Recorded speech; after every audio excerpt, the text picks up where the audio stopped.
Good morning, everybody. Silas back again today. We got a busy one ahead of us today. It's supposed to be absolutely beautiful out, but tomorrow is not supposed to be absolutely beautiful. It's supposed to drop almost 70 degrees in the next 24 to 48 hours. So it's going to get absolutely bitter cold out here, so I got to get as much done today as I can. I've got 2 people for sure coming after vehicles, maybe 3. I'll just kind of see how the day goes. But right now, I got to dig out this old Opel GT. I thought this guy was just coming to look at it, but he actually showed up with a trailer to get it. So I've got to see if I can shove this bus forward, maybe. That's what I'm hoping, and then I can get back there and grab it out so I can get it loaded up on his trailer.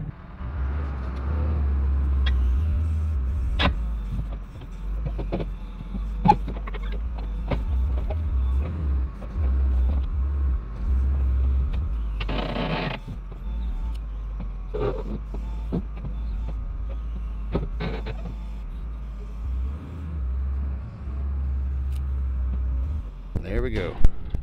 Headed out. He's just going to use it for parts. He's got one of these that he needs a few patch panels for, and that in there has some of the patch panels he needs. So he's just going to chop it up and bring what he doesn't use back for scrap.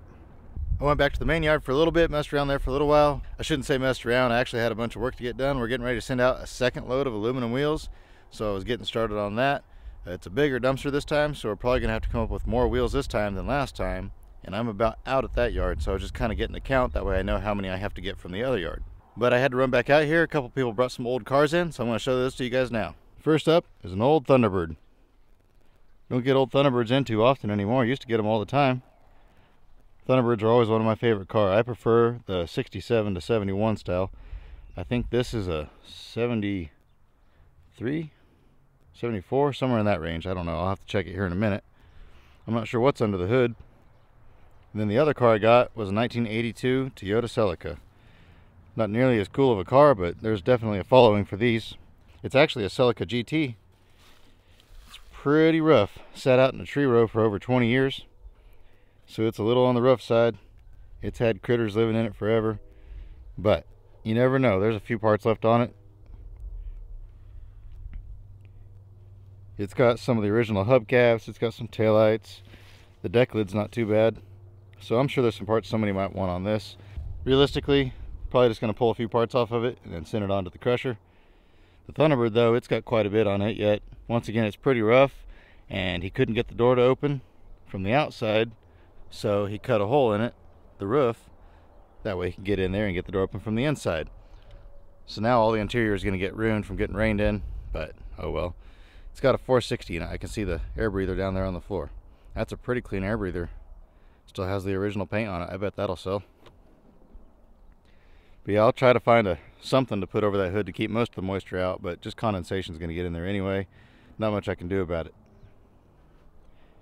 I forget what he said on it. I think he said it runs, but the car is just a rusty piece of junk. It's got rust everywhere, so it's not really worth fixing. Well, definitely not worth fixing now that somebody cut a hole in the roof. But lots of good parts on it. Plus, I think I'm going to cut the nose off of this one for a wall hanger, put it in my Thunderbird collection. That'd make a cool one there. If I cut that nose off, I could hang it on my junkyard cabin out back. Yeah, I believe it's a 72. Now that I think about it, because it's got this little hump on the trunk lid. And I think that was a 72 thing, because I know 72 Lincoln had that same thing. And basically, Thunderbird and Lincoln were the same car at that point in time, just a little bit different. But even back as far as the late 60s, Thunderbird and Lincoln used the same drivetrain a lot. And so when you look at one of these, you could put this right next to a 72 Lincoln. And I mean, you could tell the difference in them, but they're very, very similar cars.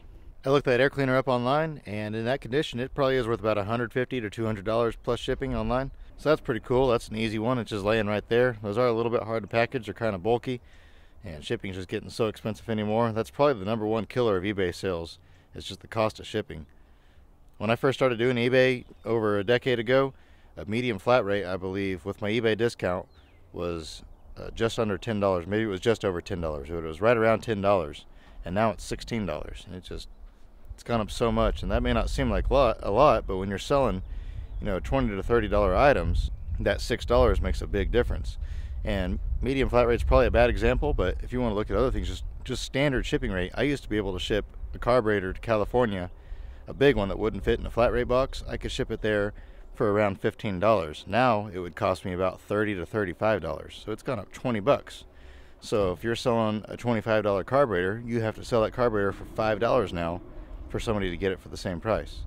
And inflation doesn't really hit vintage car parts quite as hard as it hits everything else. So everything else is going up and car parts aren't. Everybody wants me to take the hit and take less money for my stuff. And unfortunately, it doesn't work like that. I'll just throw it in the scrap iron if I have to. Although the good news is, it looks like the price of scrap cars is going to go up. I say good news, it's kind of bad news, because everybody and their mother is going to be a junker again. Every time price goes up, everybody that has a chain or a trailer goes out and starts buying junk cars. And none of them have to pay for licenses. None of them have to report anything to the state. They just all operate under the table, totally illegal.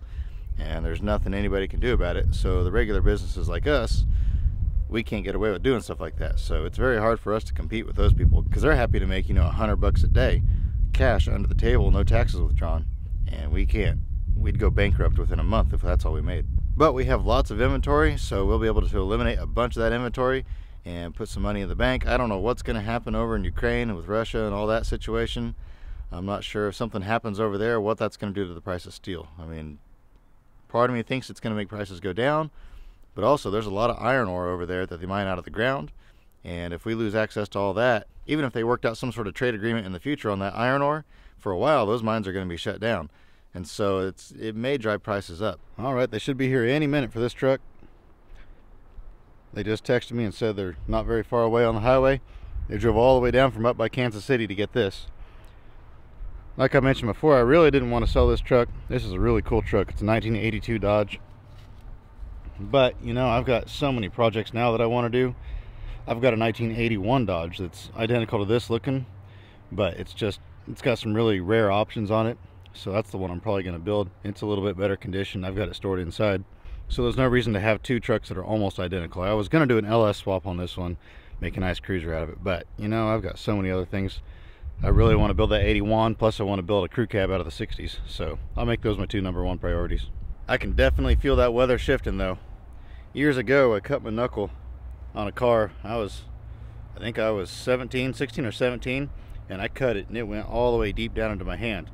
And so every time I feel the weather shifting or the weather starts to shift, I can feel it in my hand. It starts to hurt right there. I'm sure I'll have arthritis in that knuckle at some point in my life. Not much I can do about it though. I cut it pretty bad and tore it up pretty good. I went to the hospital, got stitches, but they said as far as the other damage, there wasn't a whole lot they could do to it. You can even see it in the sky, and that wind is starting to come out of the north now, and it's dropping the temperature already. It's not supposed to get too bad until about 1, 2 o'clock in the morning, and then it's supposed to start getting pretty cold. And I don't think the temperature is supposed to get up over about, the wind chill anyway, over about 20 degrees tomorrow. So we'll see what happens. I'll probably record loading that truck up. Then after that, I probably won't record anything else today. I'm going to take care of the last few things I want to get done before it gets too cold. Then I'll take my camera with me tomorrow, and whatever I'm doing tomorrow, probably aluminum wheels, but maybe something else, I don't know. I'll take the camera with me then.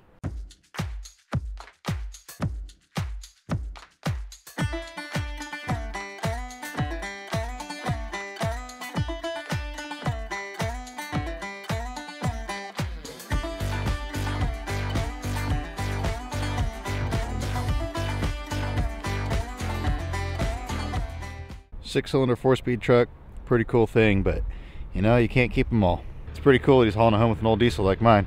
Yeah, definitely glad to see it going to a good home where somebody will take care of it, appreciate it, get it going again. You ready to go? You ready to go? It is a cold one out there today. I'm not ready to go. Yeah, I gotta stay here. Can I stay here with you? Nope. I gotta go to work, don't I? Yeah. I made it out here. I don't want to be out here. You northerners need to keep your weather up there. I don't mind cold weather, but I don't like bitter, cold, windy weather. It's warmed up a little bit now. I think it's around -16-degree wind chill, about 40-mile-an-hour wind gusts. So it's a little better than it was, but man, it's still miserable out there. I'm not a fan of that. I can take the cold temperatures, like I say. If it's 10 degrees outside, not a big deal. I'll go to work. But when it's windy and cold, or if it's wet and cold, those are two things that I just don't like. Skyler's on his way now with an old truck. It's an old 5-window Chevy, actually. I haven't bought one of those in quite a while, so it's kind of cool to see that coming in. It's pretty rough. It's missing a lot of parts, but for the price, I couldn't pass it up. The only issue is it is so cold outside. I don't know if you can see it over there. Yeah, you can barely see the front of it over there. The loader won't start. It just said, no, it's too cold. I don't want to work. I'm not going to work. So that loader's so old and cold-blooded that I really need to get just one of those magnetic block heaters that goes on the side of it. I think that would help more than anything else. But I don't have one of those for today, so I'm hoping when Skyler gets here, that we're able to hook a chain on to my truck and just drag that truck off of his trailer. That's what I'm hoping we can do. I don't know if it'll happen or not, but that's what we're going to shoot for. There it is. It's missing a lot of parts, like I said, but there's not much rust in it. A little bit in the cab corner on this side and a tiny bit up in the visor above the windshield. But the floors are solid, kick panels are solid, all that stuff's good. He's going to pull forward a little bit, put his ramps down. We're going to hook a chain on, and hopefully it'll drag off of there.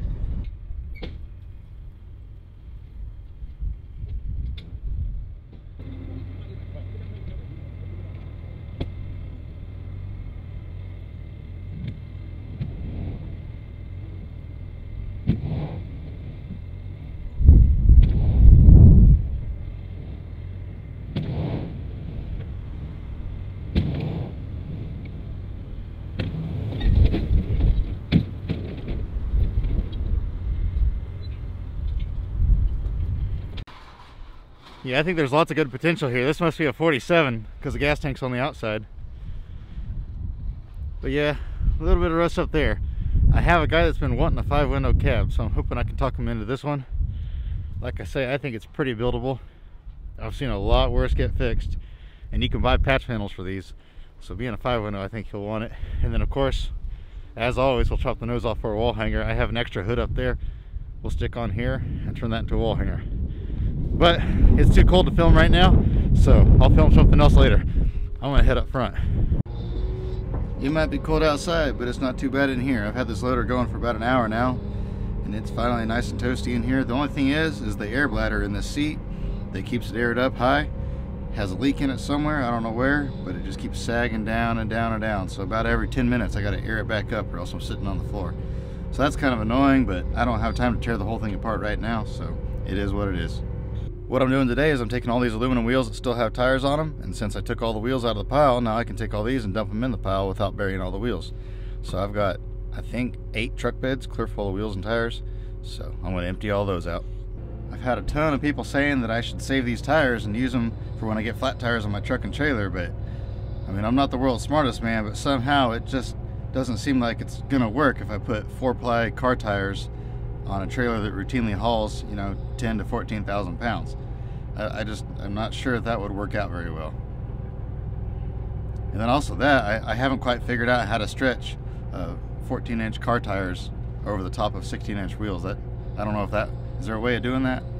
No, I'm being a little bit facetious, guys, but for real, I never get tires that I can use on my truck and trailer. Nobody scraps 14-ply heavy-duty truck and trailer tires. That's just not a thing. I've had a lot of people saying that I should put a tire machine or something like that in. The problem is I don't have electricity out here. I do have electricity in a couple spots up there in that building, but the roof on that thing leaks so bad, and we're planning on tearing it down sometime in the future. So I really don't want to invest in bringing electricity in, 220 anyway, to put in an air compressor, to put in a tire machine and all that. So more than likely what we're going to do is we're just going to put a rim crusher in. We'll buy one of the ones that runs off of its own engine. That way we can just park it right next to the pile and drop them on there and smash them and go on. I know that ruins the tires, and there's a lot of good tires here, but unfortunately there's just no value in that in this area. I've tried talking to all the tire shops, and in the past I've sold tires to them, and they're super picky on what sizes they'll buy. And so I've got to go through, and they want to look at them, and they want them to be at least 75% tread, and they want to make sure there's no dry rot specks at all in them, and they want super good tires, and then they only want to give $5 or $6 a piece. And then I've had other people come out, and they'll just get all the wheels and tires, and we'll give them the good tires if they'll just dismount all of them, and then they can bring the junk tires back to us and all the aluminum wheels. The problem is that if they get a good set of aluminum wheels, somehow they mysteriously disappear, and it just never works out, and they say, oh, you must have miscounted when I took them. And it's just kind of weird how we miscount in their favor every single time. So we don't do that anymore. I'm not interested in somebody coming out here and taking them all and bringing the junk ones back. It never works, so I'm not going to do it again. You fool me once, you fool me twice, 3, 4, 5 times. We've been fooled I don't know how many times. And so we just finally said, you know what, never ever again. And yeah, I could take things. We have a tire machine at our other yard, and it's all set up in a nice building there with heat and everything. I could take them there and dismount the good tires and try to sell them, but I mean, you're looking at 10 bucks a piece, and it's not worth it. You tell people 25 bucks a piece for used tires, and they flip out on you because, I mean, I kind of understand it, because it costs, you know, 10 bucks to dismount, 10 bucks to mount, 10 bucks to balance. And so when it's said and done, they give you 25 bucks and they do all that. You know, they've got 60 bucks a piece in used tires. Well, I got them all emptied except for one. There's 2 empty ones here, there's one over to the other side, and there's 2 more inside the yard that I got emptied. That in there I didn't bother emptying though, because there's a whole bunch of just bare wheels in there. So I want to actually go through it, pull the bare wheels back out before I dump it, and then I'll take it in there and dump it. So we'll worry about that another day though. It is just too cold to be sitting out here cleaning aluminum wheels. The dumpster that they brought this time is way taller than the last one, so it's going to take way more wheels. I'm probably getting another 150 wheels in this dumpster than what I did the last one. I ran back out here again. My dad has all those aluminum wheels up at the other yard. He wants to bring over and put them in the dumpster that we have here at the other yard that I work at. The reason why we didn't put the dumpster at his yard is because there's not really anywhere to put it. He can just barely get in his driveway there by his gate, and so if he put the dumpster there, then he couldn't get in and out of his yard anymore. We couldn't leave the dumpster sitting outside because thieves would just come in and steal all the wheels out of it if he didn't get it loaded and they didn't pick it up right away. So he put it at the yard where I usually work because we can keep it locked up. But the unfortunate part with that is that all the wheels that we have are at his place. So now we got to haul them clear across town. And we were just going to stack them in the truck and on the back of his truck and haul them back and forth. And the problem with that is you just can't get too many because they bounce and they fall out and they fall off, so you got to be careful how you stack them. But I kind of had a little bit of an idea, so I thought I'd come out here and see if it'll work. I've got this old farm truck bed right here. I think it's got 3-foot sides on it, 3 or 3.5 foot sides, steel floor. It's got these chains in here, but I could cut those out with the Sawzall real quick. But if I took that and we just set it on his truck or set it on my trailer, either way, then he could take it up to the yard. He could drive the loader in there where the wheels are, put them in the bucket, drive it out, and just dump them in here and dump this full. We can get a lot more wheels on one load that way than haul them over. And then the unfortunate thing is then we have to throw them in the dumpster by hand. But if this was on the back of his truck, it wouldn't be that big of a deal because his truck's pretty tall, so we could just throw them in the dumpster by hand. It wouldn't be too much of an issue. So I'm going to see if the loader is warmed up enough, or not if the loader, if the weather has warmed up enough for the loader to start. I don't know if it will or not. It's a lot warmer than it was, but it's still pretty windy and cold. I think it's sitting around somewhere around 15 to 20 degrees right now. So hopefully that's enough for it to start so I can dig that out. She didn't want to start, but she started. Cold-blooded dog. Got me another good truck bed to use for hauling scrap around. This truck here, the fuel pump went bad. So the guy says, well, I'm going to change the fuel pump. Easiest way to change the fuel pump in one of these is to pull the bed off. So he pulled the bed off of it, got it up in the air, went and checked on a fuel pump, and it was like $700 for a fuel pump. And he said, I can't afford that. So he said, forget it. Put the bed back on it and sold it to us for scrap. He had it parked out by the street and the keys were in the ignition, and the keys are gone now, so I don't have any way of really testing it out. It's got a 5.3 in it, I believe. That's what I came over here to check. There we go. Yeah, he was going to pull the engine out of it. He said, I'm just going to sell the engine out of it since I can't get the truck to run. But then he couldn't find the keys because somebody took them, and it wouldn't start anyway, so nobody wanted to buy it without knowing for sure if it ran or not. So that's why he finally gave up and said forget it and scrapped it. It looks like a hodgepodge mess. I don't know if I'll mess with it or not. I may just crush it. I've had people buy these 5.3s from me in the past. They don't pay a whole lot for them, but I don't know. We'll see. I'll get a hold of my guy that usually buys them, see if he's interested in it, because like I say, there's no way of testing it out to see if it runs or not. If he wants it, I'll sell it to him. Otherwise, I'll just crush it. Sorry for my filthy windshield. I really need to clean that thing off. I just haven't had the ambition to climb out there and clean it. Windshield wiper doesn't work. But I got the bed out. I want to back up, and then as soon as my dad gets here, I'll load it up on him.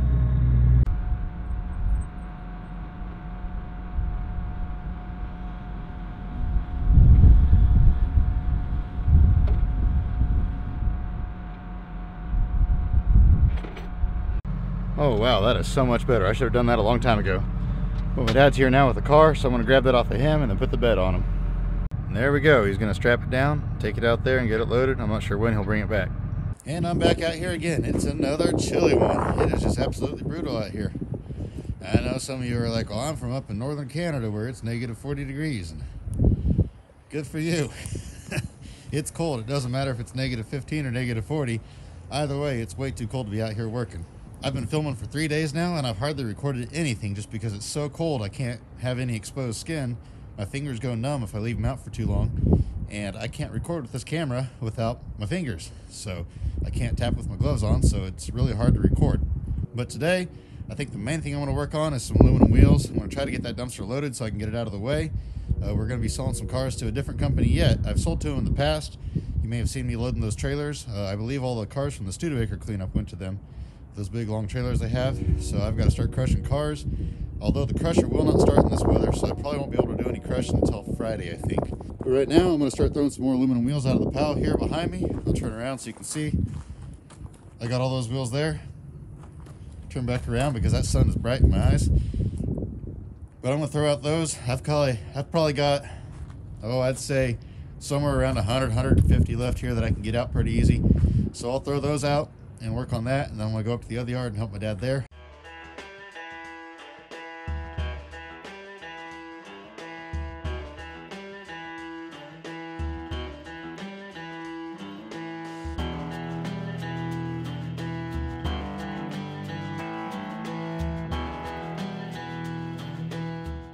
Well, I didn't realize my camera fell over in the middle of filming that. I wasn't paying attention to it. It's pretty windy out here today with this big microphone on here.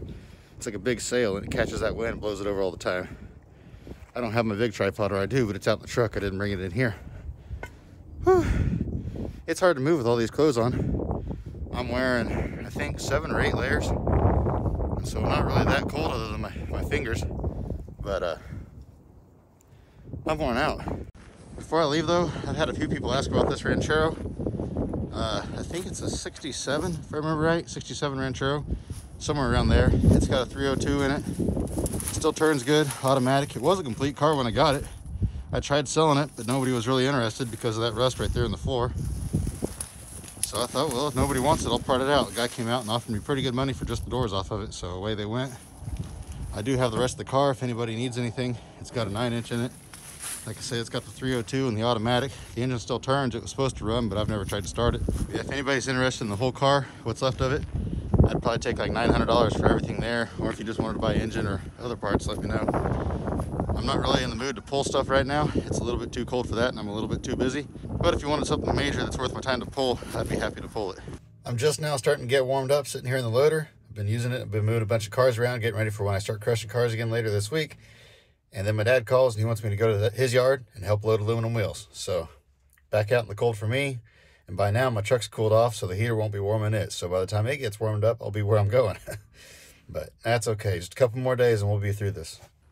Poor kitty. She hears me, but she can't see me. She's looking around for me.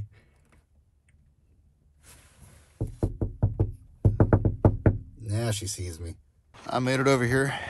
He's got just a few cars in here. Just a few. I don't know how many acres are here, but it's like this, solid front to back. Solid cars. This is where it all began. This was our first yard here. It goes quite a ways over there. We used to crush this out to an empty field every time we crushed it. Hard to imagine what it looked like back then. I was just a little kid. We got a few pictures here and there of it, but they're pretty few and far between. That's why I try to take videos and pictures everywhere I go anymore. And this is the agenda for today. He's got all those wheels stacked back there that are all clean, ready to go. We got to throw all of them in here, and I think he's in the building now working on cleaning some more. And I know what you're thinking, how do people not come in here and steal this stuff? The reason why is because we've got alarms and cameras all over this place.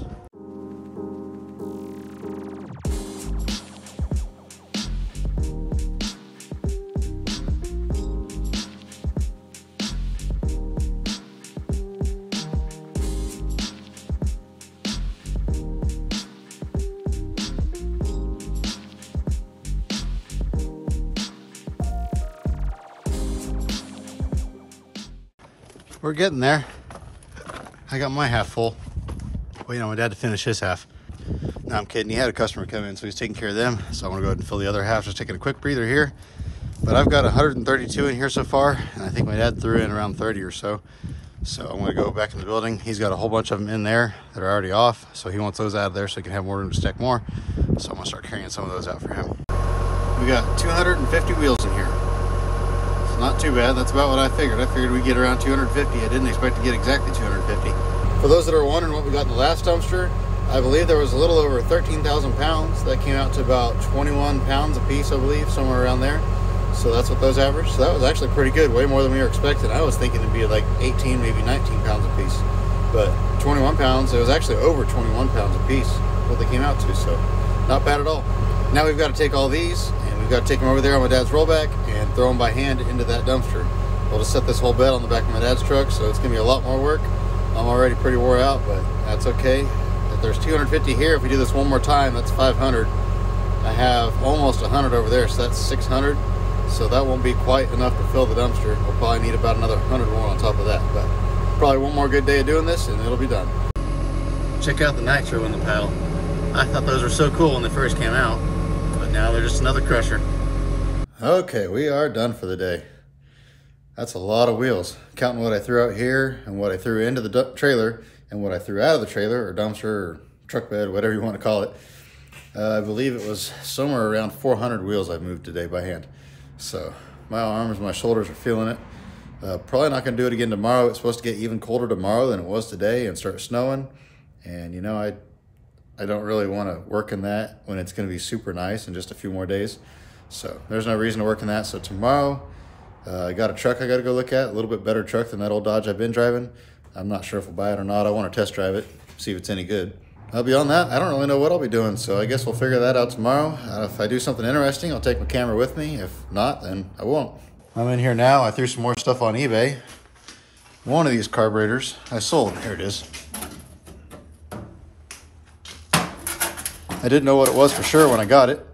It's an old Carter YF. And what this was is this is a GM replacement for this style of carburetor back here behind it, or the other style. Is from 57 to 62 Chevy 6 cylinders is what this went on with that part number. So that's kind of an interesting thing. It sold pretty quick. I think it was on there for maybe 2 hours, so I guess I priced it cheap. I put it on there for 40 bucks plus shipping, and so glad to see it go to a new home. I have added a few things to my eBay store, not a lot. I've added a few more carburetors.